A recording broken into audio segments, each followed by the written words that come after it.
All right, welcome back to the Obsessive Gardener. Today's first day in a long time that I've filmed out here in the garden area, even though there isn't anything growing out here in the garden yet. Soon there will be. I have it all marked out for the 22 by 96 foot hoop house that will be going up here shortly. Hopefully it'll be up this week, and I'll be doing my first outdoor grow update after it goes up. And another special thing about today is I'm going to do a review on what we call the Tom's Bomb. And we finally got a ripe pepper. I don't know if you can really see, it's kind of got a shadow on it. But that one right there is ripe. I'll pick it off and show it to you a little bit better here. But this plant, it's an accidental cross. I'm not even responsible for the accidental cross. I merely just discovered that there was a cross that happened here. My friend Tom, hence the name Tom's Bomb, I always call him, hey, what's up, Tom the Bomb?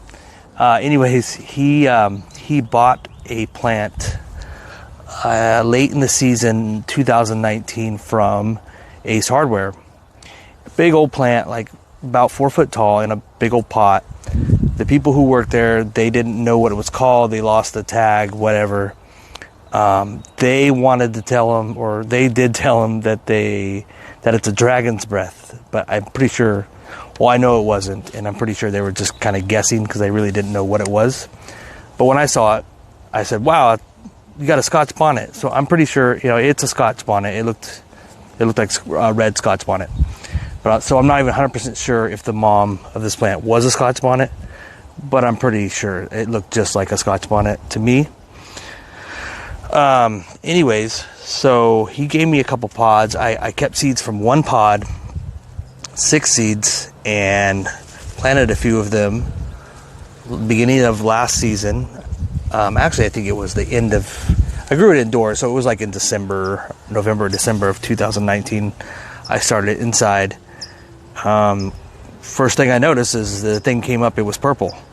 The leaves on it, the seedling leaves were purple.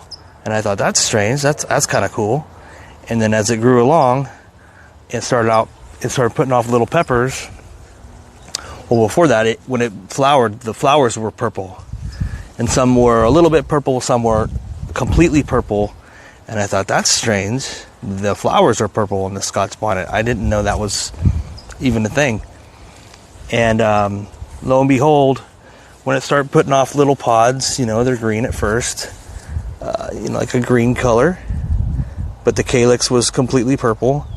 And soon, a few days later, they started turning purple.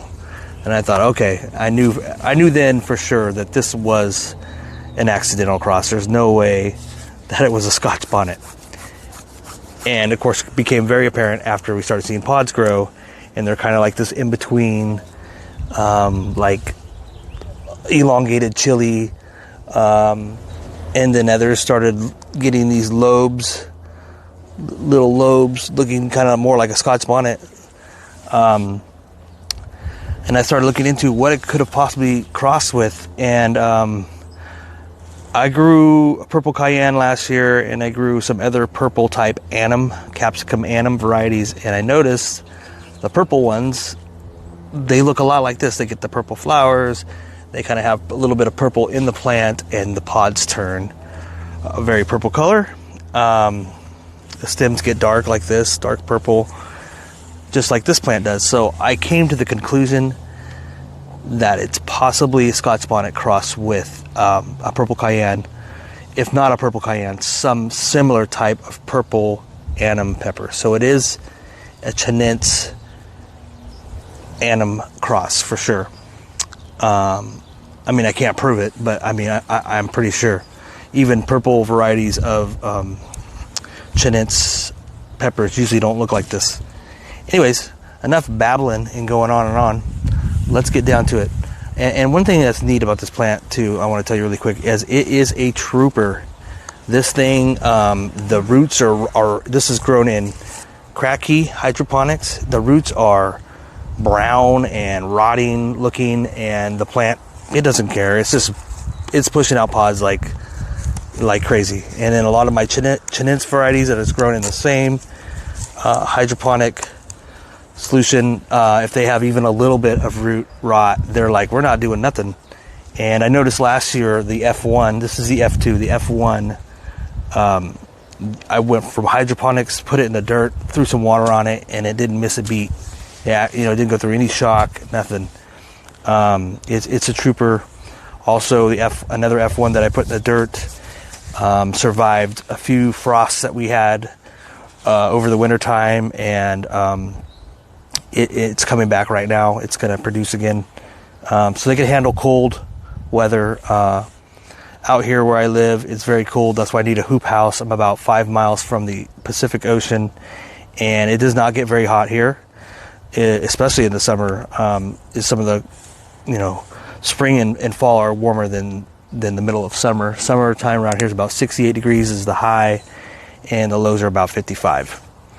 So most Chinensis varieties don't do very well, but this guy, it just does extraordinary. Anyways, let's get to it. Let me pick off a ripe pod. Hey, and real quick, I should have mentioned, I grew this in a small container, so that's why the pods are so small. You grow it into a bigger container, the pods are going to be 3 to 4 times larger. I'm going to move this. I'm afraid it's going to fall over. Okay, so this is a second generation Tom's Bomb. This pheno right here is a very elongated, not really the pheno that I really want, but it's not bad. A lot of them have a more bonnet shape, and there's all kinds of different ones that is throwing off all different shapes. But anyways, within this pod, it's the first F3 seeds, so third generation.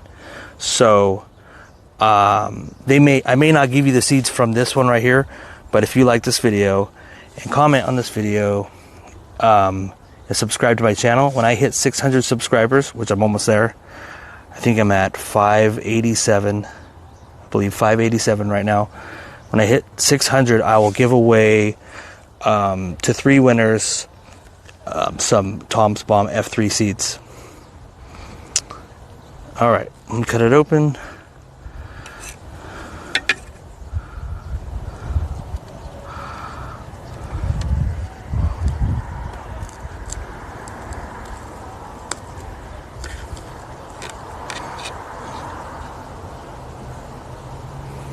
Good amount of seeds.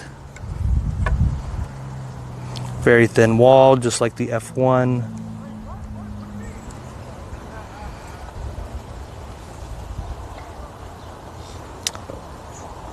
Red on the inside.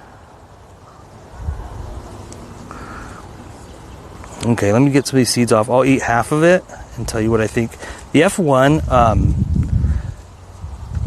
wasn't like sweet or anything like that. It was very kind of like, I don't know if it makes sense, like a zesty kind of flavor.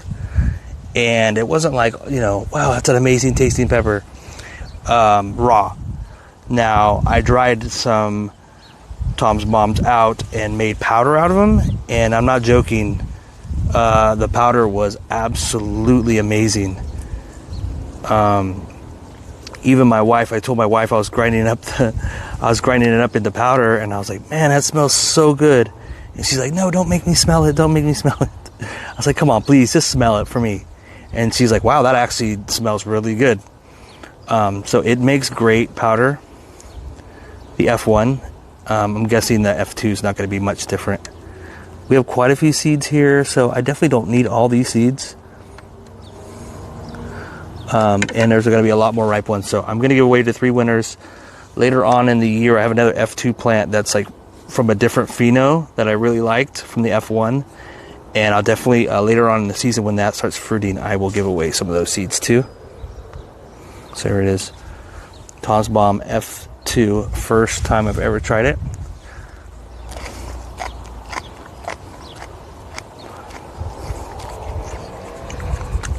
That's an interesting flavor. It's pretty hot. Ooh. For a thin wall, it actually was very juicy. It was very interesting flavor. Just a slight bit of sweetness. Ooh, that has heat on it.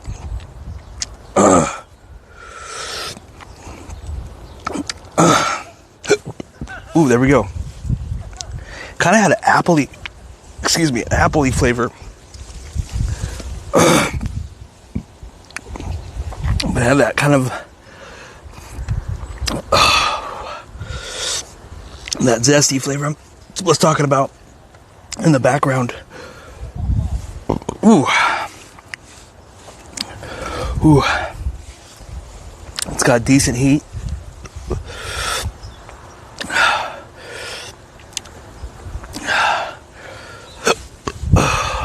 I wouldn't say it's ooh.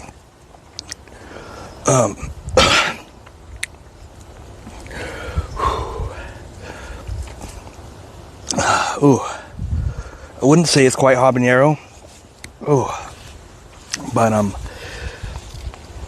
it's got a fair amount of heat.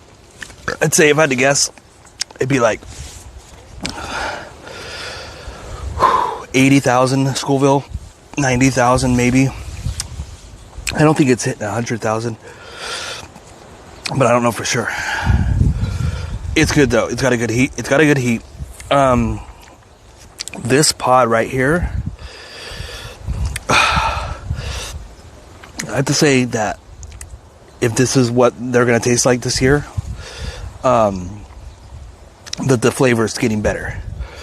And I'm not just saying that, it really is. In comparison to some of the F1s I tried last year, this is taking on more of the Scotch bonnet into the flavor. I'd say I taste that kind of like Chinense fruitiness coming through slightly, and like I said, it's a little bit of apple kind of a tone there. Yeah, I enjoyed that. That was actually, being honest, it's better than I thought it was going to be. And yeah, so I'm going to keep this thing going.